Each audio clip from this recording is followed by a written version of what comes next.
आजकल मार्च का महीना चल रहा है। मार्च का महीना यानी गर्मियों का मौसम। लोगों के यहाँ पंखे फुल स्पीड में चल रहे हैं और कई घरों में तो एसी भी चलने लगे। ऐसी स्थिति में जब लोगों को लगने लगा था कि पसीना एकदम बाहर निकल रहा है और बहुत ज़्यादा गर्मी बढ़ने वाली है, तो 20 मार्च को जब दिल्ली वाले सूकर उठे तो उन्हें दिखाई पड़ा पूरे दिल्ली में कोहरा छाया हुआ। और ये कोई कोहरा जो है, ये पोल्यूशन वाला कोहरा नहीं था। ये कोहरा ठंड की वजह से हुआ। प्रॉपर ठंड पड़ रही थी 20 मार्च को दिल्ली में। और रीजन यहां पर इतना ज्यादा कि 16 डिग्री तक टेम्परेचर दिल्ली के आसपास के एरिया में मिनिमम टेम्परेचर ड्रॉप कर गया।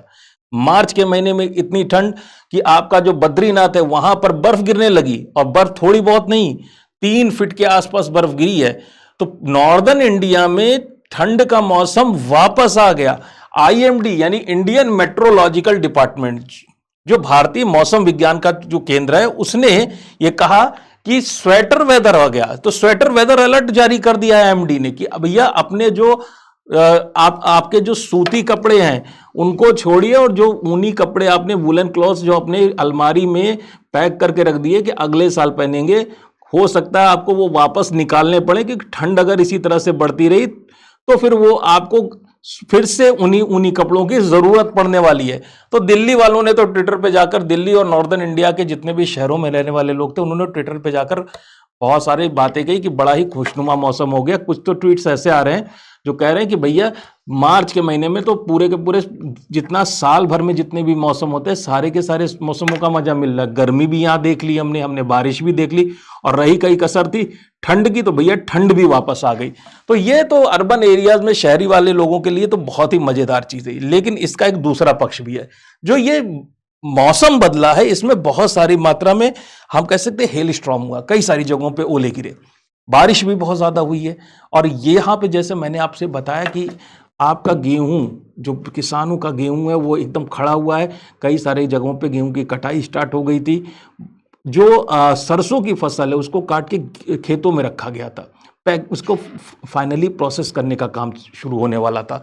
और ऐसी स्थिति में जो यूपी, बिहार, हरियाणा, इन सब जिलों में जो ये बारिश हुई है, एक्स्ट्रा बारिश हुई है और साथ ही साथ बिजली गिरी है, इस मौसम की वजह से जो है कई सारी जगहों पर आप देखेंगे तो गेहूं की फसल बिछ गई और खेत में काट कर रखी गई सरसों की फसल भीग गई। किसानों के बारे में कहें तो अर्बन एरिया में, शहरों में रहने वालों के लिए तो मौसम बड़ा सुहाना हो गया, आउटिंग का मौसम हो गया।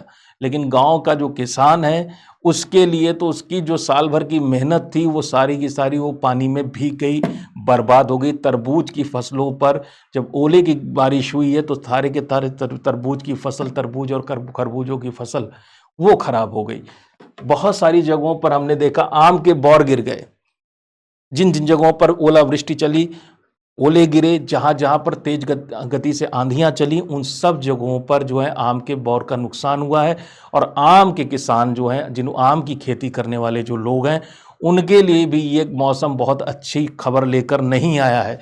और सबसे ज़्यादा दुखद बात तो हुई है कि यूपी में बहुत सारी जगहों पर बिजली गिरी और बिजली गिरने से लगभग 10 लोगों की मौत हो गई। तो ये मौसम जो है, अगर आप अपने घर में दादी नानी से पूछेंगे, अपने माता पिता से भी पूछेंगे, तो बताएंगे कि मार्च के महीने में तो होली का मौसम होता था और होली में तो इस तरह की चीज़ें हम देखते नहीं थे। तो ये हो क्या रहा है कि इस तरह की चीज़ें क्यों ऐसी इंडिया में बढ़ती जा रही हैं? तो उसका रीज़न अगर आप पेपर्स में उठाकर देखेंगे तो बार बार एक नाम आता है। नाम है वेस्टर्न डिस्टर्बेंस। वेस्टर्न डिस्टर्बेंस या पश्चिमी विक्षोभ। अब क्या होता है वेस्टर्न डिस्टर्बेंस या पश्चिमी विक्षोभ? देखिए, जो जहां पर आजकल लड़ाई चल रही है इजराइल में, तो इजराइल के पास में समंदर है जिसको भूमध्य सागर कहते हैं, मेडिटेरेनियन सी। इसके ऊपर ब्लैक सी है और कैस्पियन सी, यानी कि ये बहुत बड़ी बड़ी वाटर बॉडीज हैं, पानी यहां पे ज्यादा है। और होता क्या है कि जब सर्दियों का मौसम होता है तो यहां से जो गर्मी है, नमी है और जो जलवाष्प है, वो सारी की सारी यहां से उड़ते हुए कहां पहुंच जाती? इंडिया में।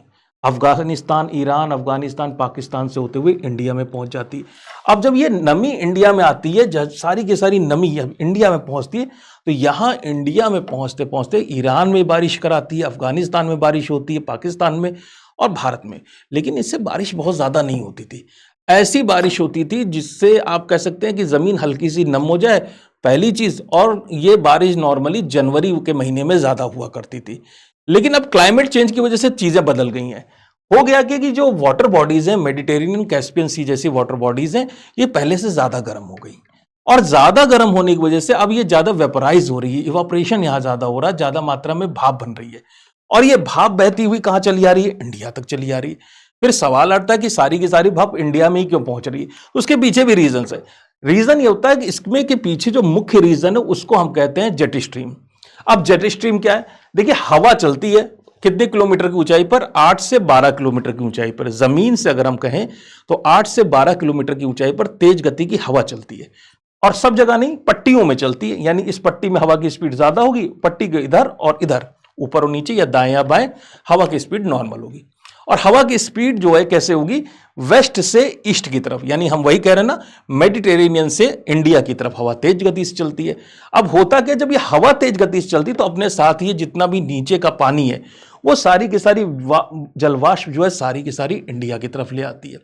फिर सवाल उठता है कि पुराने जमाने में, जैसे मैंने आपसे कहा कि अपने माता पिता से पूछिएगा, अपने दादा दादी से पूछिएगा, तो वो नहीं बताएंगे कि मार्च के महीने में ऐसा होता था, क्योंकि मार्च के महीना तक आते आते ही जो जेट स्ट्रीम है वो इंडिया से शिफ्ट करके तिब्बत चली जाती थी।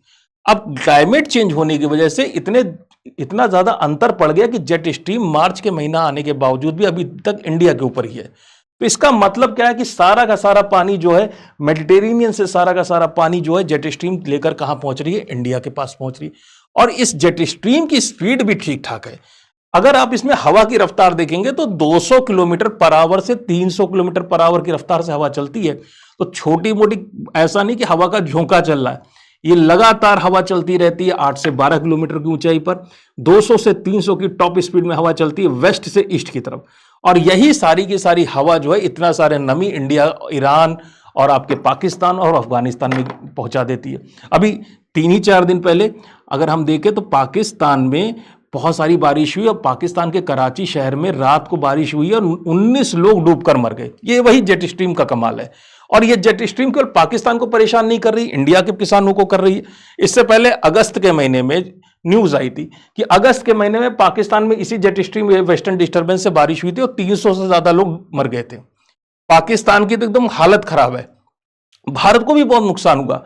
भारत में साथ में अगर देखें तो यही मौका है, ये 5 अगस्त 2025 की न्यूज़ है, और 5 अगस्त 2025 में देखेंगे तो उत्तरकाशी में जो पहाड़ी क्षेत्र है हमारे उत्तराखंड के, वहां पर भी जेट स्ट्रीम के वजह से जो वेस्टर्न डिस्टर्बेंस उत्पन्न हुआ था, उस कारण से करीब करीब 60 से 70 लोगों की मौत हो गई थी, लापता हो गए थे।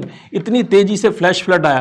तो इससे केवल पाकिस्तान ही प्रभावित नहीं हो रहा, भारत भी बहुत ज्यादा प्रभावित हो रहा है। और आप में से बहुतों को याद होगा इस साल के पंजाब की बाढ़ के बारे में कहा जा रहा था कि एक तो मानसून एक्टिव था और साथ ही साथ ये वेस्टर्न डिस्टर्बेंस भी एक्टिव हो गया, साथ ही साथ अरेबियन सी से भी नम हवाएं पहुंच गई।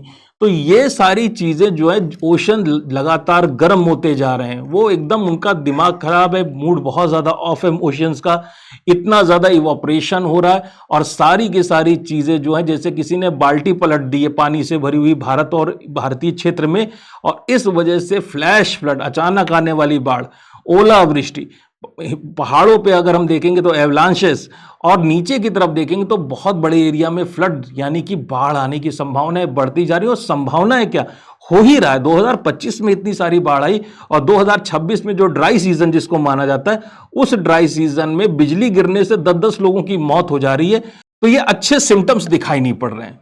तो आगे आने वाले वक्त में जेट स्ट्रीम और ये क्लाइमेट चेंज किस तरह से अपना रूप दिखाते हैं, और इसका कितना बड़ा खामियाजा भारत जैसे देशों को उठाना पड़ता है, ये तो आने वाला वक्त ही बताएगा। तो आज के वीडियो लेक्चर में यहीं तक मुलाकात रहेगी, फिर आपसे मिलेंगे नेक्स्ट वीडियो लेक्चर में। तब तक के लिए थैंक यू।